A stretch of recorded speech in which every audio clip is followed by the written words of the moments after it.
मैं डॉक्टर गुंजन और हमारे गायनी फर्टिलिटी टॉक सीरीज में हमारे एमटीपी किट्स के सीरीज को आगे बढ़ाते हुए आज हम डिस्कस करेंगे इसके साइड इफेक्ट्स के बारे में, इसके कॉन्ट्रा इंडिकेशंस यानी किस केसेस में ये नहीं लेना चाहिए, इसके क्या क्या कॉम्प्लिकेशंस हो सकते हैं और बहुत सी छोटी छोटी बातें जो आप पूछना भूल जाते हैं और हम एज ए डॉक्टर कभी कभी बताना भूल जाते हैं। तो चलिए शुरू करते हैं। सबसे पहले इस मेडिसिन के साइड इफेक्ट्स क्या क्या है।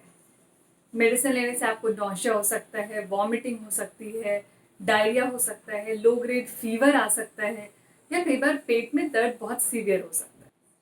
अब हम डिस्कस करेंगे कि इसके क्या क्या कॉन्ट्रा इंडिकेशन है, यानी कि किन किन कंडीशंस में ये मेडिसिन नहीं लेना चाहिए।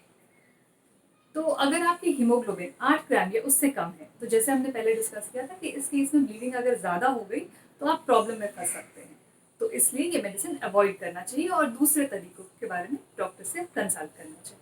इसके अलावा अगर आपको कोई सीजर डिसऑर्डर है, यानी मिर्गी के अगर दौरे आते हैं, कोई लिवर डिजीज़ या किडनी डिजीज़ है, या फिर कोई ब्लीडिंग डिसऑर्डर्स है, या फिर कोई मेडिसिन आप लेते हैं खून पतला करने वाली मेडिसिन जो होती हैं, अगर वो ले रहे हैं आप, तो इन सब केसेस में ये एमटीपी किट जो है वो कॉन्ट्रा इंडिकेटेड है, आपको नहीं लेना चाहिए।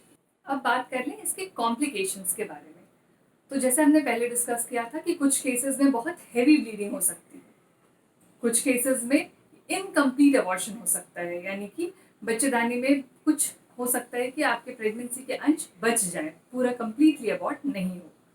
कुछ केसेस में ये फेल हो सकता है कि अबॉर्शन हुआ ही नहीं, थोड़ी ब्लीडिंग हुई और बस रुक गया। इसके अलावा जो सबसे इम्पॉर्टेंट कॉम्प्लिकेशन है, बहुत बार ऐसा होता है कि बिना अल्ट्रासाउंड कराए, बिना डॉक्टर से कंसल्ट किए जब पेशेंट से ले लेते हैं और उनके बच्चेदानी के बदले उनके ट्यूब्स में या कहीं और बच्चा फंसा होता है, जिसे हम एक्टोपिक प्रेगनेंसी कहते हैं। और ऐसे केसेस में जब ये मेडिसिन लिया जाता है तो वो ट्यूब फट जाती है, पेट में खून भर जाता है और ये बहुत ही इमरजेंसी सिचुएशन हो जाती है, जिसके लिए कि अर्जेंट सर्जरी करना ज़रूरी होता है। तो इसीलिए प्लीज़ बी केयरफुल, बिना किसी डॉक्टर से कंसल्ट किए ये मेडिसिन ना लें। अब किन लोगों में ये थोड़ा ज़्यादा केयरफुल रहने की ज़रूरत है, जैसे कि अगर आपकी कॉपर्टी लगी है और फिर आपकी प्रेगनेंसी ठहर गई है, तो वैसे केसेस में कॉपर्टी पहले निकालना ज़रूरी है, उसके बाद ही ये मेडिसिन लेना चाहिए। दूसरी बात कि अगर आपको फाइब्रॉइड यूट्रस है, यानी बच्चेदानी में रसौली की दिक्कत है, तो उस केस में ये दवाई लेने से ब्लीडिंग ज़्यादा होने के चांसेस हैं। तो ये अपने डॉक्टर को ज़रूर बताइए, अपने डॉक्टर से डिस्कस कीजिए। अब कुछ के केसेस में ऐसा होता है कि ये मेडिसिन लेने के बाद अबॉर्शन हुआ ही नहीं, थोड़ी ब्लीडिंग हुई और रह गया, तो ऐसे केसेस में क्या प्रेगनेंसी कंटिन्यू कर सकते हैं? नहीं। अगर आपने ये मेडिसिन ली है तो आपको अबॉर्शन करवाना ही पड़ेगा दूसरे तरीकों से, क्योंकि ये दवाई लेने के बाद बच्चे में कुछ बनावटी खराबियां, जिन्हें हम कॉन्जेनिटल एनोमलीज कहते हैं, वो होने के रिस्क होते हैं। इसलिए अगर ये मेडिसिन आपने ली है तो आपको दूसरों तरीकों से, जैसे कि सक्शन इवैक्यूएशन या डीएनसी हम कहते हैं, वो करवा के अबॉर्शन कंप्लीट करना होगा। अब नेक्स्ट इंपॉर्टेंट क्वेश्चन कि अगर आप ब्रेस्ट फीड करा रहे हैं तो क्या ये मेडिसिन ले सकते हैं?